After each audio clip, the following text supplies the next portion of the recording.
பல பேர் எனக்கு சொல்லியிருக்காங்க. எங்க அப்பா என்ன கண்ட்ரோல் பண்ணிட்டே இருப்பார் சாமி. எங்க அவரு மேல இருந்த வெறுப்புல தான் அவர அவர மீறி நான் அவர ஜெயிக்கணும் அப்படின்ற அந்த வேகத்துல தான் சிகரெட் பிடிக்க ஆரம்பிச்சேன். அதுக்கப்புறம் அத விட முடியல சாமி. டயர்ட்னஸ் அடிக்ஷனா இருக்காது. போர்டம் அடிக்ஷனா இருக்காது. நல்லா புரிஞ்சுக்கோங்க. உங்கள சுத்தி இருக்கிற சமூகத்த ஏமாத்துறதுக்காக தான் நீங்க டயர்ட்னஸ ஆக்ட் பண்ண ஆரம்பிப்பீங்க. ஃபர்ஸ்ட் எப்போ டயர்ட்னஸ உணர்ந்தீங்கன்னு பாருங்க.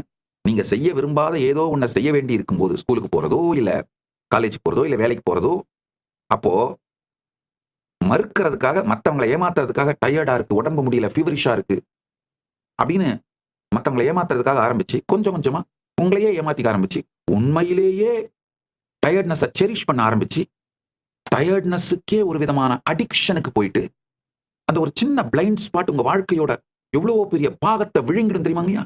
இந்த டயர்ட்னஸும் போர்டமும் சைலன்ட் கில்லர்ஸ்ங்க.